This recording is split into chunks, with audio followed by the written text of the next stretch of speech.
So we're going to move from the national conversation that we had with some of the ASSEND Fellows and Neil Phillips this morning, and we're going to zoom in to some innovation that's happening just about 1.5 miles from where we sit right now. And I have the great fortune of working with the ASSEND network at ASSEND at the Aspen Institute, and we recently expanded the network to include 200 organizations around the country. And included in the network are what we call platforms for scale. And what that really means is direct service programs that are doing such exciting two-generation work that we think they have the potential to influence policy and system change at the national level. So Head Starts, community foundations, community action agencies, community colleges, United Ways, Goodwills. And what makes, I think, Alta Vista Elementary School so pioneering is that it's one of the very few elementary schools in the entire country that is doing two-generation work at this level. So I'm very excited to have Dr. Barbara Shirley sitting with me today. She is a local expert and resource to all of you, so I'm going to speak for just about 20 minutes with Dr. Shirley and then open it up to the group because I'm guessing a lot of you have questions for her on how she's done this work. I also have my phone right here. I'm not on Twitter, although I'm very impressed by all the tweeting happening in this room. I'm going to be keeping a close eye on time because I also know that Dr. Shirley and I are the only ones standing between you and lunch, which will be happening in about 45 minutes. So I'm not going to read all of Dr. Shirley's bio. You have that in your packets, but two things I want to call out. Dr. Shirley was named the 2014 Principal of the Year by the Department of Education for the entire state of Florida, and they called out... Thank you.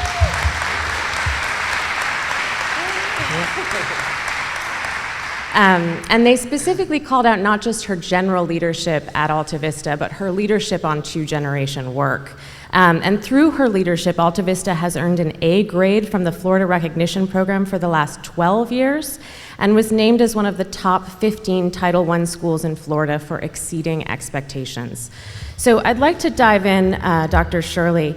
Alta Vista obviously has received a lot of recognition and has tremendous strengths, but as Anne mentioned this morning, approximately 94% of students at the school are receiving free and reduced lunch. So there are persistent challenges that you face.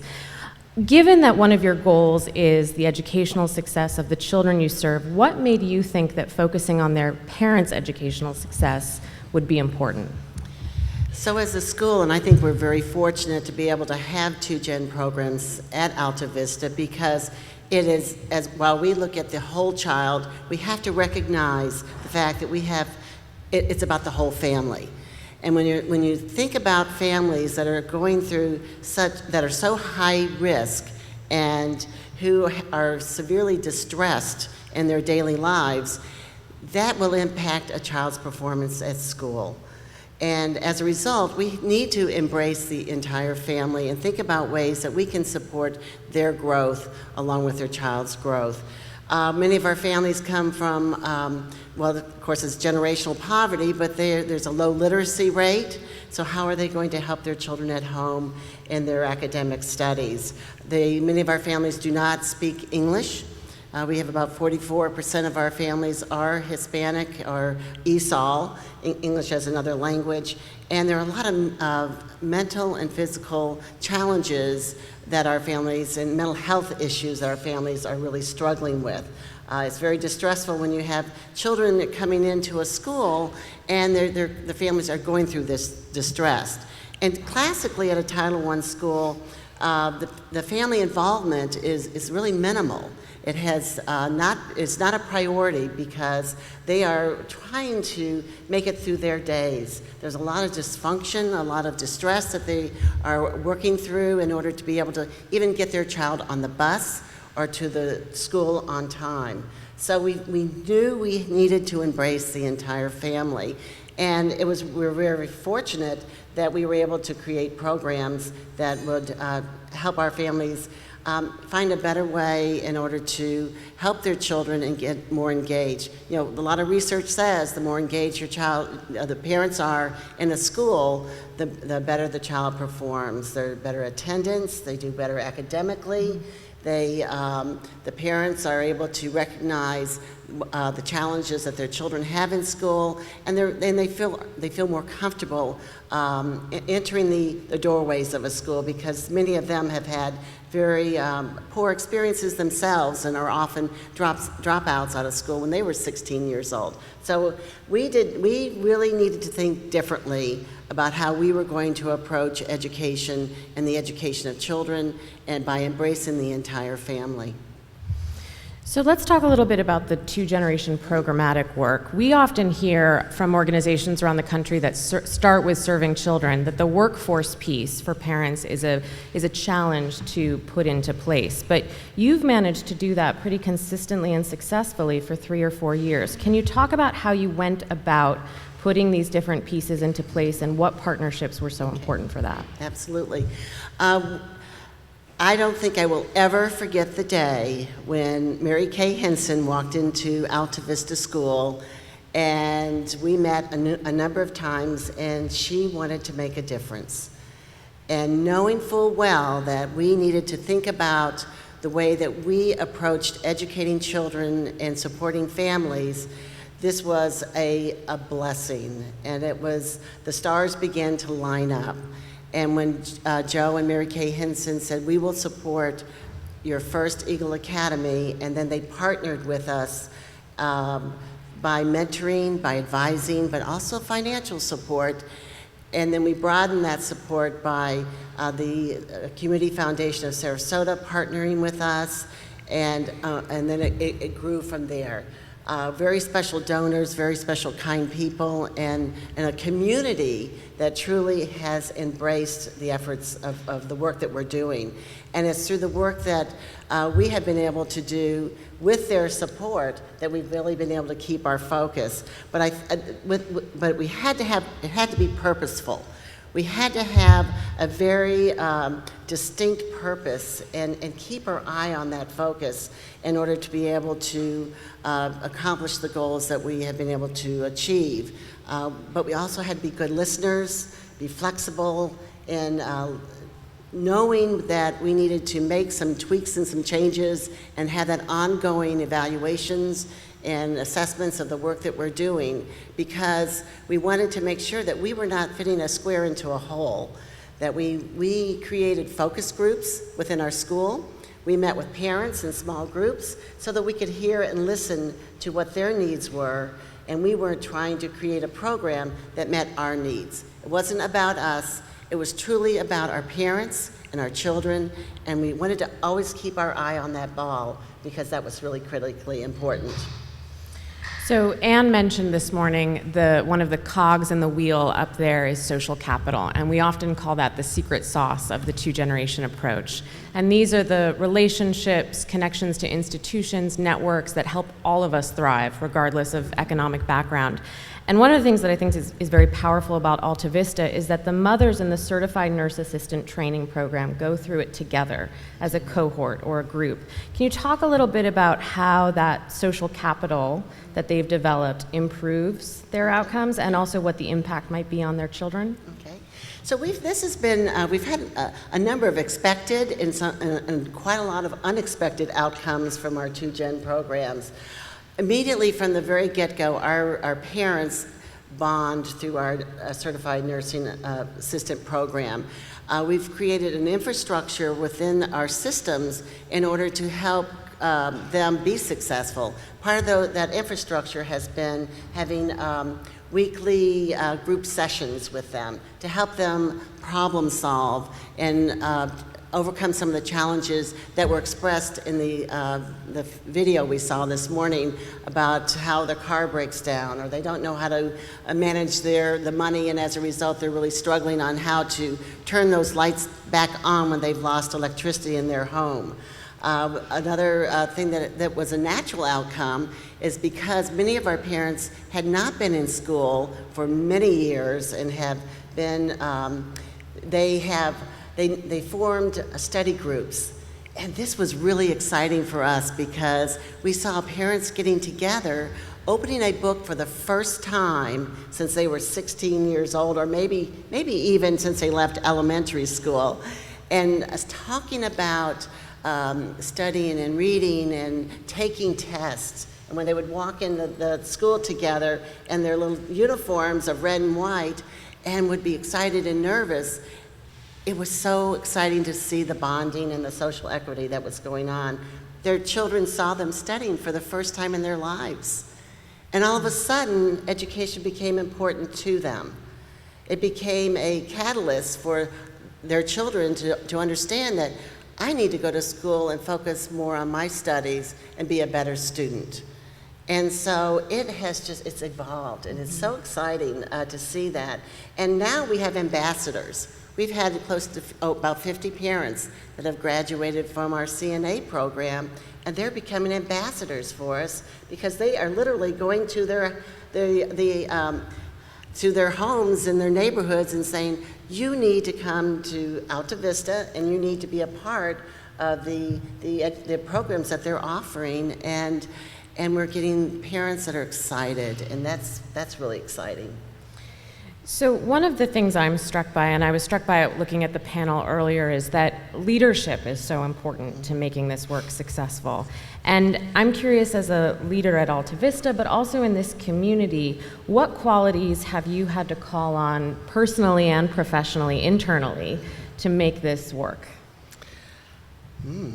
Well, I think the most important thing as a leader is to surround yourself with really excellent quality people that support the goals that you're trying to accomplish and that will challenge each other. Every day I walk into school and I'll say, I've been thinking, and my team goes, oh my God, she's been thinking again. But you know what? They are thinking also. And we are challenging each other to be the best that we can be every single day. It's not easy work, it's hard work. But we keep our focus, we keep our passion and our excitement for what we are achieving and accomplishing. But it is being fueled by the support of this community. It is truly being fueled by the community support through the foundations, through our special friends, our donors. We have a parent university that we run during the summer, our Summer Eagle Academy. And we have 350 parents that attend every Thursday night going to classes. And at this point, every program and every workshop and training that these parents have received has been provided by community agencies and organizations and companies. And it is just, it's spreading and it's growing. And I think I'm in awe. And it's really exciting to see that we live in a community that wants to support our families in the way that they are, but it's that being creative and never closing your mind to options, and I think listening has been really important. Mm-hmm. So my next question is technically a hypothetical, but it's also a real one because we get calls now asking from folks around the country, I want to know more about what's happening in Sarasota. Who can you connect us with in Sarasota? Say another elementary school in Colorado decides they want to emulate your 2-gen model. What advice do you give them, and what would you tell them not to do?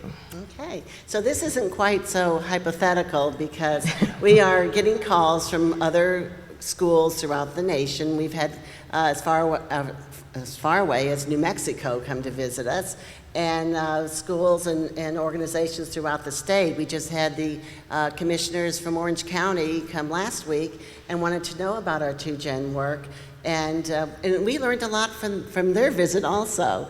So what would I tell them? I would tell them to really create a strong, to not feel like you have to do everything at once. Start small and really have a vision and a focus of what you are trying to achieve.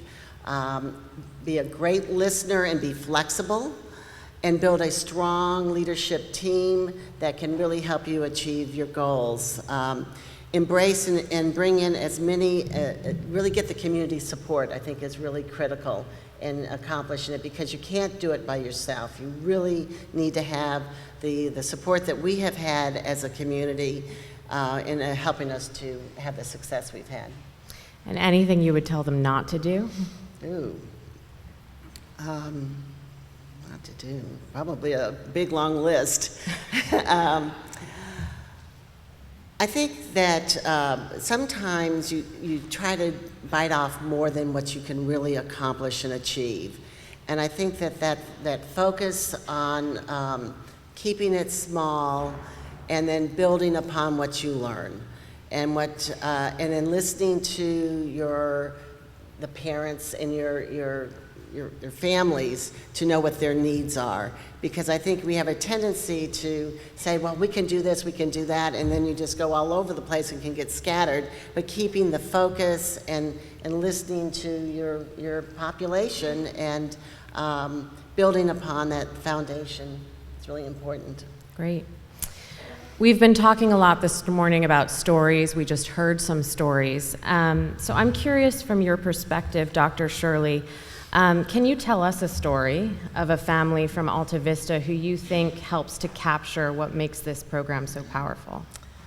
So I spent some time talking with my staff about some of our families, and one family that comes to mind is a single dad. And this is a parent at our school. He has 3 children in our school. He went through our parent university, has been a part of our Eagle Academy for the last 4 years, and saw that there were some hopes that he could achieve, and that obviously our parents have dreams and they have hopes, but he came to us and wanted to be able to do more than what he was doing. At that point, he was going from job to job, struggling, moving from home to home, and really didn't have a clear direction of what he could do. 2 of his children are in our advanced work class, means that they're pretty bright children. And he saw them achieving and knew that because of some of the decisions possibly in his life that he got sidetracked. So he started in our parent university program, and then decided to get his GED. So he's been working himself through the GED program, and in the GED program you can monitor when they're on and when they're working and when they're not.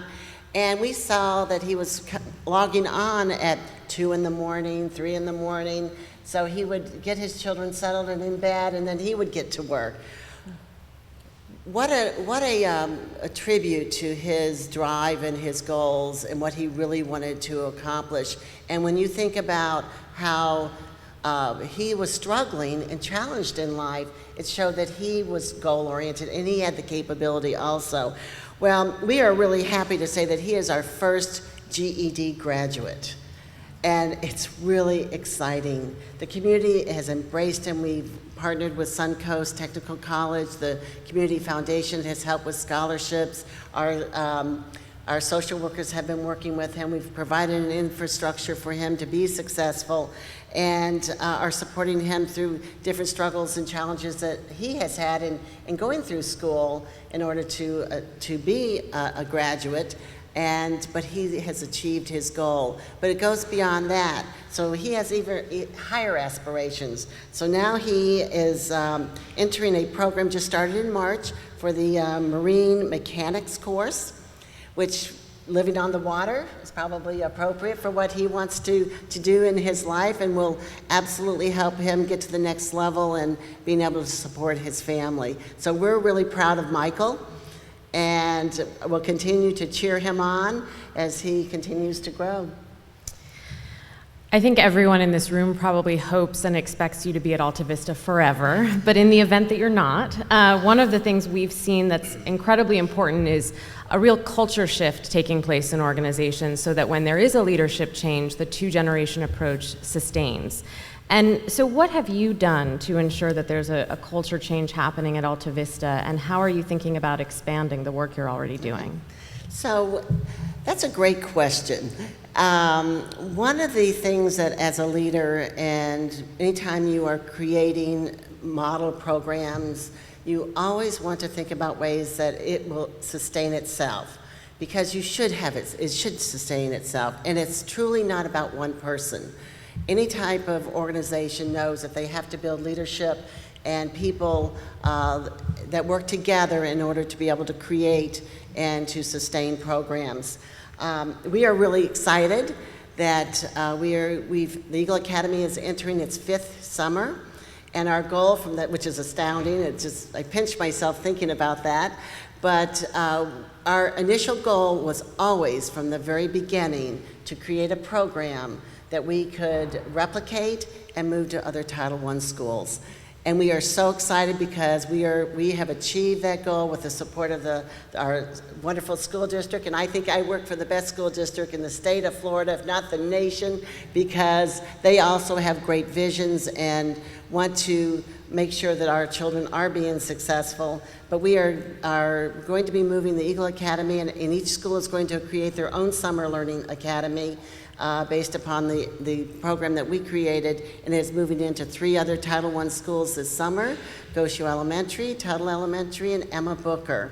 So it is growing, and we're really proud that we're all working very closely together, aligning what we're doing in order to help support the success of that growth. We're working with the Housing Authority, the Sarasota Housing Authority in Sarasota, to be able to align the work that we're doing more closely with our families and their living, where they're living, and a really wonderful partnership in order to help support families more closely. The other thing we're looking at doing, and I'm really excited about, is that we have formed a partnership with Suncoast Technical College with Dr. Todd Bowden, and with the blessing of our school district. And he is actually going to be building out a space for an adult learning center at Alta Vista. And we are expanding the number of programs and offerings that we are going to be able to provide for our families. And we are just now meeting with our class of 2030 entering kindergarten children, and with all of our, which is astounding, meeting with all of our parents and talking to them about these opportunities that will be available for them, not only through our parent university and our coursework that we provide throughout the school year and during the summer, but these vocational and career opportunities for them so that they can continue to grow and embrace new opportunities for them. So that's exciting. That's will help sustain the work that we're doing with the continued support. Right, and bringing to life exactly what Dr. Serrato was talking about earlier today. My last question, and then we're going to open it up to the room, and apologies in advance because I'm going off script, and this was not a question that Dr. Shirley and I had discussed in advance. But on May 5th, ASSEND is going to be partnering with the Department of Education in Washington on the first ever 2-generation federal conference. And the primary audience for this conference is career staff. So the folks who stay in federal government through administrations and help to write and develop the policies and funding guidelines that affect so many of the people in this room, including you, Dr. Shirley. So I'm curious, if you were to have a recommendation or an ask or just information you wanted to share with that audience, what would those things be?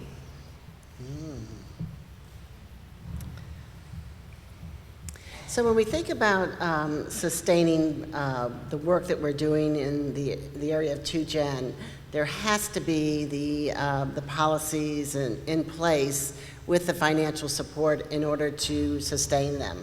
So I would say that any work that we can do at that level is critical to be able to continue the work that we're doing not only in Sarasota, but in the state and nationwide. So I think that would be the focus. Great, thank you. So I'd love to open it up now to some questions for Dr. Shirley before some final remarks here. No question is too granular or specific around the work that Dr. Shirley has done, because I think a lot of what she's doing can provide a model for other folks in this room who are seeking to do it as well. So any questions?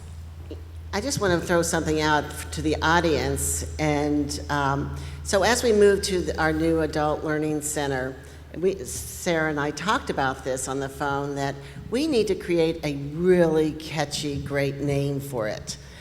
And so I'm going to throw out to our great audience who have wonderful creative ideas, because I always think that a lot of minds are better than one. If you think of a wonderful name for our Adult Learning Center, I would love to know what it would be, because we want this to live on, and we want it to be something that our community would be really proud of. And so I'm going to throw that question out to you all to think about, and if you have ideas, please let me know.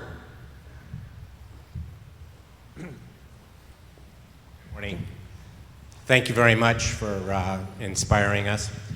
My question is, if we want to go to scale, let's say in our region, and let's say with our Title I schools, what kind of ballpark, kind of financial investment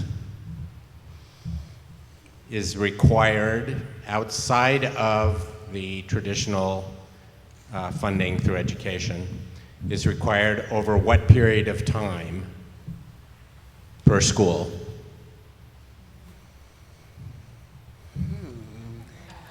Well, I have really great, grandiose ideas, so I have to kind of pull myself back in often with a question like that, because I think it can go to any scale that that the model that we could create.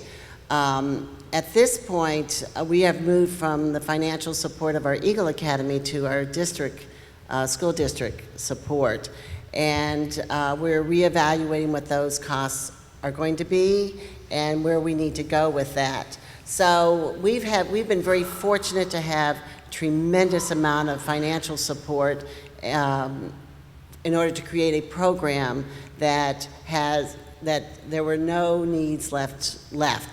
So at this point, we're in a process of really evaluating where we need to head with this program so that it can be replicated. So I'd be very uncomfortable making a dollar figure on that at this point, just because we're in an evaluation process right now.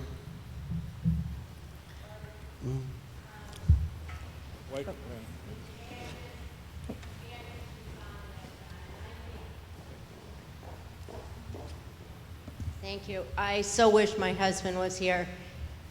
We started the Eagle Academy, as you've heard.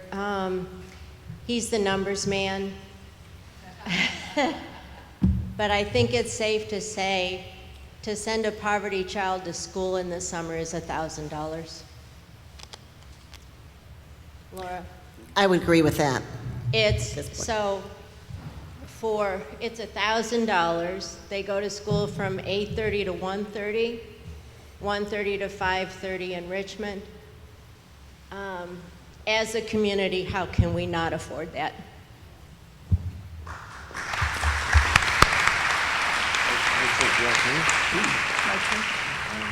Yes, over here. Dr. Shirley, hi, my name is Tess Konchik, and I'm from the Sarasota Bay Rotary Club. One of the issues that we talked about at our table is transportation and how parents and families can come to Alta Vista and participate in your programs. Can you address that, please? So many of our parents are, through the social equity, we are finding that parents are carpooling together, which is a shift in their thinking. We have parents that are taking public transportation to get to our parent university, and some of them have their own transportation to get there. If we find that parents need the support to put gas in their car, which is not an unusual situation, even coming to parent conferences we find that, then we have a very wonderful support through the Community Foundation that has an emergency fund that has been providing that support for us. Right over here. Dr. Shirley, thank you again for that inspiring speech. I wanted to ask you specifically, first of all, my name is Javier Sevilla. I'm a pediatrician here in the community, and one of the cogwheels in the 2Gen program is health and wellness. And I wanted to ask you, how are you addressing that cogwheel? What challenges have you found? And maybe some best practices that Sarah, in terms of addressing health and wellness. Well, I would welcome you to come over and have an office at my school at any point in time. Help us with some of the health issues. And the health issues are an issue because children of poverty typically have more health issues than children who are not in poverty. Let me address first the mental health issues, because this seems to be one of the most growing concerns and needs within the schools. And I would, my colleagues, other principals in the district, we are always talking about the need in order to help children with becoming healthier, not only from a medical standpoint, but from an emotional, social standpoint. So one thing we have done is we're creating a social services center on campus, where I'm pulling together our social workers, parent liaisons, so that they can have that direct work with our parents and create a better communication and support system to our families. So as a result of that, they are able to address many of the concerns of our parents as they know them. I was very interested in watching the video earlier because we had a couple of parents on that video.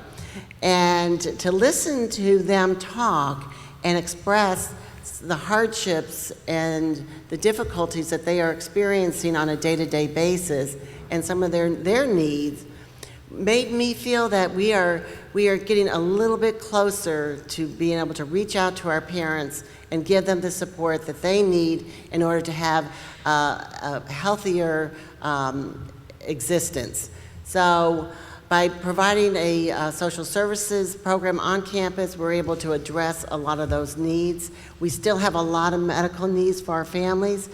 We have the health department involved in our school system, and we have support systems where if children need glasses, if they are having dental issues, because how can you come to school if you have an abscess on your tooth and learn? So we're trying to really vet them out so that we can provide those supports to them. We're not the end all. I keep having to remember we are in the school business, because it's so exciting to see the way that we're expanding.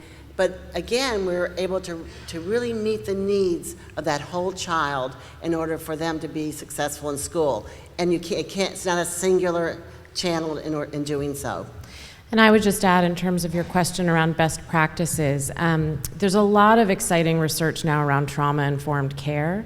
And so we've worked with one of our network partners, the National Crittenden Foundation, on developing a toolkit on how to use the Adverse Childhood Experiences Survey, which assesses and screens for these symptoms of toxic stress in children and parents, and how to use that very simple 10-question tool in programs with social workers and other caregivers to help develop some interventions for both sides of the family. And then the other practice to take a look at, which you may be very familiar with, is Reach Out and Read.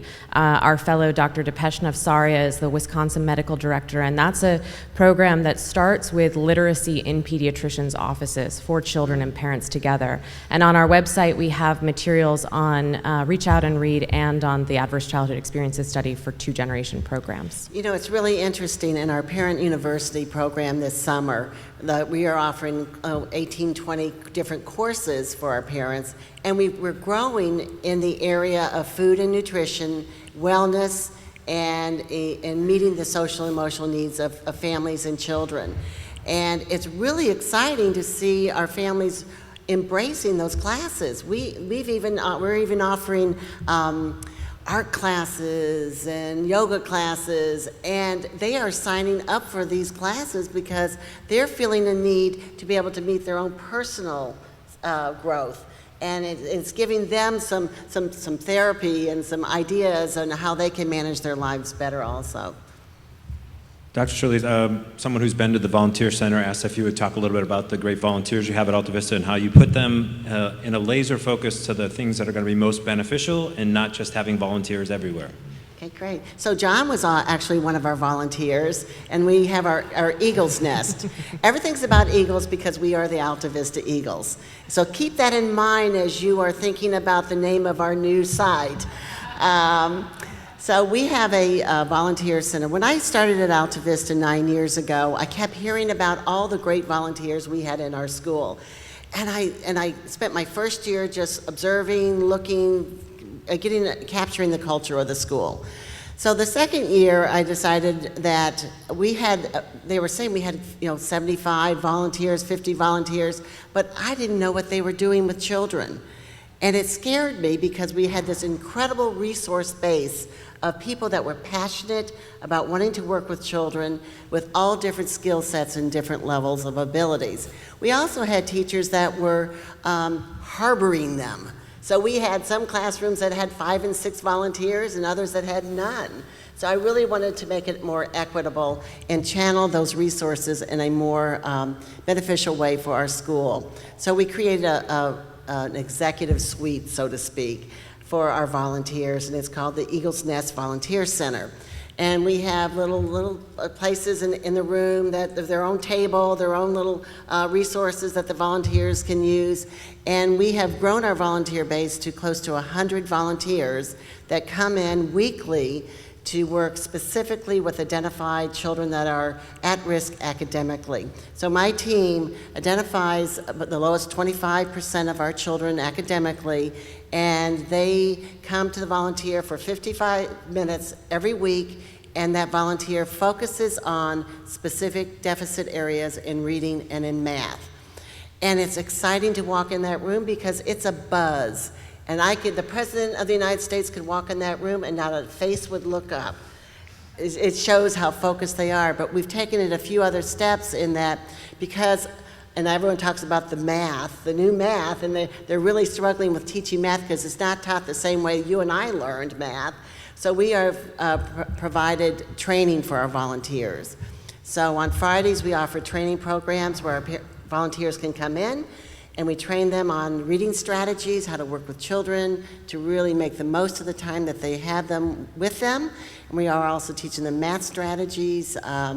They mentor the children, but it's very prescriptive in the time that they're working with them. But the mentoring, I think, is most crucial because they are helping the children think outside of the realm of their lives. We've had volunteers talk to the children about going to college, being doctors, being lawyers, other vocational jobs. And they wouldn't be thinking that way if we don't have all these special people in their lives in order to help them be successful. It no longer takes a village, it's really taken a whole city. And the city of Sarasota has really embraced Alta Vista, and we're very lucky. I think we've got time for one more question. I'm no fool. Let's go to Charlotte Perret. Hi. You talked about your team, and you didn't define who they were. Are they within the school? Are they, how large is the team? Are they paid? Where do they come from? What do they do? Okay, great. Well, our team is probably multiple levels. The core of the team is really my staff at Alta Vista. And those individuals are my social workers, my intervention coaches that are really passionate about the work that we're doing. They are individuals that have really risen to the top of the work that we're doing in 2Gen work, but also with our Eagle Academy. I'm a real big believer on really dispersing that leadership throughout my school because I think that people really rise to the top and really see ways that they can contribute and be a part of an organization. So within the core of my school, they are my staff. As we branch out, I'm looking at our school district because we are constantly calling on resources within our district, anywhere from district specialists in the area of reading, to our research and development department, to Dr. Bowden's staff over at Suncoast, to just multiple levels with that core staff. Our community, the Community Foundation, has been tremendous in giving us support, along with Mary Kay and Joe Henson, and we've had some other wonderful donors in the audience that have really been a tremendous support to us. And as I look around the audience, many of you are my team because you're our partners, and it's the partners that are providing the support for us globally, but also through the courses that they offer during our parent university, but by coming into our school, reading with our children, becoming mentors, becoming tutors. So there are many of you in the audience that you're my team. We're all a team together working towards those common goals. Thank you. So thank you, Dr. Shirley, for everything that you've done. And last final word, what does success look like in 10, 20 years, and anything else you want to impart to this group? Goodness. Well, I would expect that success would look very different in 10 years than what it looks like now, because of just the very fact that all of you are in this room and want to do something different to meet the needs of the families and the children in our community. When I look at the hopes and dreams that they have, our children have, to become really productive citizens, and our families want to find jobs and better housing and be providers of for their family. When I listen to our parents on the screen talk about what they want and what they need and what they're struggling with, it's going to look different than what we have now. And it's going to take all of us working together in order to create those not just programs, but the whole global perspective of the 2Gen programs, but the approaches we're going to be taking, and really work together in order to accomplish that. And I think we are really doing that, because I look at where we were 5 years ago and how now people are really embracing the work that each of us are doing, and how we're reaching out to each other in order to accomplish that huge goal of having our families find work, be successful, having our children read by grade 3 with the campaign for grade level reading. I think we're on the road to what it's going to look like in 10 years now.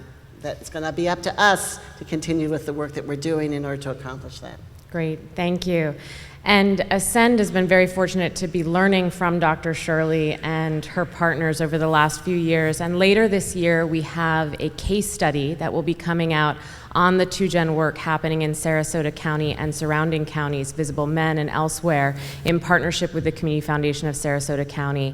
We'll be releasing that with a national webinar and then sharing it with policymakers, practitioners, researchers all around the country. So thank you so much for everything you've done, and if we could put our hands together for Dr. Shirley. And thank you.